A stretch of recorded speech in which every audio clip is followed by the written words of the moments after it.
ఈరోజు అయితే చేప కీమా ఫ్రై చేసాం అటువంటిది కూడా చేస్తారేంట్రా అనుకోవచ్చు. కొన్ని కొన్ని ఏరియాలు దీన్ని పిడిపి అంటారు, కొన్ని కొన్ని ఏరియాలో చేప కీమా ఫ్రై అంటారు. మీరైతే మన ఛానల్ సబ్స్క్రైబ్ చేసి ఆ లైక్ బటన్ మీద వాళ్ళు అమ్మకే కొట్టి ఇంక వీడియోలో కలిపోతాం రండి. కావాల్సిన అవసరాలు ఏమైనా గట్టిగా చదువుతావేంట్రా అంటావేమో. అటువంటి ఏమి ఉండవు, సింపుల్గా ఇంట్లో ఉన్న వీటితో అయిపోతే. ముందుగా మార్కెట్ నుంచి చేపలు తెచ్చుకున్న తర్వాత వాటిని శుభ్రంగా చేసేసుకుని పొలుచు గిలుచు అన్నీ తీసేసుకుని ఓ దాకలో నీళ్ళు వేసుకుని దాంట్లో చేపలు వేసుకుని పొయ్యి మీద పెట్టుకుని కొంచెంసేపు ఉడకడం వల్ల 15 నిమిషాలు అది ఉడికిందిరా అనిపించుకుని కొద్దిగా పసుపు కొద్దిగా ఉప్పు వేసుకుని మళ్ళీ ఇంకో పావుగంట ఉడకబెట్టి చేపలు ఉడికినీ లేవు ఎప్పటికప్పుడు చూసుకుంటూ ఉండు, కింద నుంచి పైకి తిప్పుతూ ఉండు. ఎందుకంటే కింద పక్క భాగమేమో బాగా ఉడుకుతుంది, పై పక్క భాగమేమో ఉడకదు. అటువంటి విషయాల్లో చాలా కండిషన్గా చూసుకుంటూ ఉండాలన్నమాట. ఇంకా బాగా ఉడికిందిరా అనిపించుకునేది పొయ్యి మీద నుంచి దాకా తీసి ఓ జల్లి మూగులు లాంటిది తీసుకుని దాంట్లో వంపేవనుకో నీళ్ళు కిందకి వెళ్ళిపోతే చేపలు పైన ఉంటాయి అనమాట. అలా పైన ఉన్న చేపలకి తోలు తీసేయాలి. ఇది వీడియోలో చూపెడుతున్నట్టు మా అత్త అయితే నా వీడియోలో కొంచెం తెక్కాచబడిపోతుంది. ఎప్పటికప్పుడు చేపలు తోలు తీస్తూ చెక్ చేసుకుంటూ ఉండాలండి. ఎందుకంటారేమో దాంట్లో ముళ్ళు వెళ్తూ ఉంటాయి. ముళ్ళు వెళ్ళి అనుకో అన్నం తిన్నప్పుడు గొంతుకు అడ్డపడి నైట్ అంతా అదో పెద్ద రచ్చ అనమాట. మీరు మటుకు ఎప్పుడు చెక్ చేసుకుంటూ ఉండాలి. మొత్తం అంతా ఒలిచేసుకున్న తర్వాత కూడా మొత్తం అంతా పిసుక్కుంటూ ఒకసారి ముళ్ళు ఏమైనా ఉన్నామో చెక్ చేసుకుంటూ ఉండాలి. ఈ పిడుపులకి అయితే ఓన్లీ చైనా కూరక తెల్లపాయ కూరక అయితేనే పనిచేస్తుంది. ఎందుకంటే దాంట్లో కండ ఎక్కువ ఉంటుంది, ముళ్ళు తక్కువ ఉంటుంది.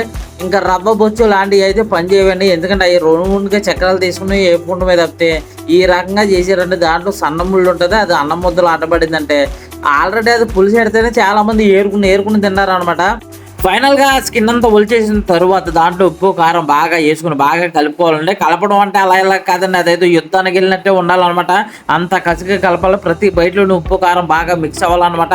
ఒకవేళ చాలలేదు అనుకుంటే మళ్ళీ వేసుకోండి, కలుపుకోండి. మీరు ఎలాగైనా సరే ఫ్రై కాదు ఇది తర్వాత అయితే కలవదేమో అనుకోవచ్చు. అటువంటిది ఏమి ఉండదు, తర్వాత అయినా సరే కలుపుకోవచ్చు అనమాట. తర్వాత ఒక దాకలో కొద్దిగా నూనె వేసుకుని దాంట్లో 4 పచ్చిమిరపకాయలు అడ్డంగా చిన్న చిన్న ముక్కల చక్రాల కింద కట్ చేసుకుని దాంట్లో వేసుకునండి. కొద్దిగా జీలకర్ర వేసుకుని దాంట్లో ఒక రెమ్మ కరివేపాకు కూడా వేసుకుని కొద్దిగా సేపు మగ్గనిచ్చి కొద్దిగా మగ్గిన తర్వాత ఉల్లిపాయ ముక్కలు కూడా సన్నంగా తరుపుకొని వాటిని కూడా ఇట్లో వేసుకుని బాగా మగ్గనివ్వండి.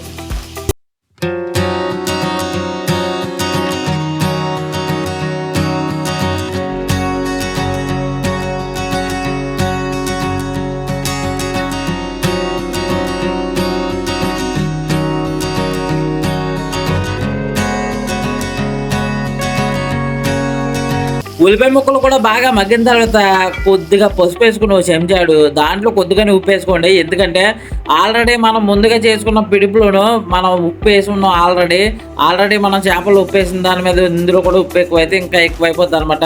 అందుకే చూసి వేసుకుని తర్వాత అల్లం వెల్లుల్లి పేస్ట్ వేసుకుని కూడా మొత్తం ముక్కలకి అన్నిటికీ స్ప్రెడ్ అయ్యేటట్టు కింద మాడకుండా అటు ఇటు తిప్పుకుంటూ ఉండాలి. తిప్పుకుంటూ పూర్తయిన తర్వాత కారం వేసుకోవాలండి. మేమైతే కారం ఎక్కువగా తింటాం కాబట్టి కొంచెం ఎక్కువ కారం వేసుకుంటున్నాం. మీరు తగిన కారమే వేసుకోండి. వేసుకున్న తర్వాత ముందుగా మనం తీసుకున్న ఆ చేపల పిడిపి అయితే ఏది ఉందో ఈ తాలింపులో వేసుకుని అటు ఇటు మిక్స్ చేసుకోవాలన్నమాట. బాగా కలుపుకోవాలి, బాగా మగ్గనివ్వాలి. అందరికీ డౌట్ రావచ్చు ఇది నీసు వాసన వస్తుందేమో కదా అని. మనం ఆల్రెడీ నీసు వాసన రాకుండా నీటిలో ఉడకబెట్టామండి. ఇప్పుడు నూనెలో వేసి ఫ్రై చేస్తున్నాం కూడా. సో ఎట్టి పరిస్థితుల్లోనూ నీసు వాసన అయితే రాదు, టేస్ట్ అయితే చాలా బాగుంటుంది. మటన్ కీమా ఫ్రై కూడా సరిపోతుంది, అంత టేస్ట్ వస్తుంది. ఎప్పటికప్పుడు కూడా ఈ ఫ్రై ఎప్పటికప్పుడు కలుపుకుంటూ ఉండాలని. ఒక్కసారి తాలింపులో పడ్డదంటే కింద మాడంటేస్తా ఉంటుంది. ఎప్పటికప్పుడు కలిపేసుకుంటూ ఉండాలి. పూర్తిగా కలుపుకున్న తర్వాత దాంట్లో కొత్తిమీర వేసుకుని ఫైనల్గా దింపేసుకోవడం అండి. మీరు అడిగిన చేపల కీమా ఫ్రై రెడీ అనమాట. ఇంకా భోజనం పెట్టుకుని దాంట్లో కలుపుకుని ముద్ద తింటే ఉంటుందండి నెక్స్ట్ లెవెల్ టేస్ట్ అంతే. వీడియో నచ్చుంటే ఖచ్చితంగా లైక్ కొట్టి సబ్స్క్రైబ్ కొట్టు మర్చిపోకు. ఉంటా మరి, బాయ్.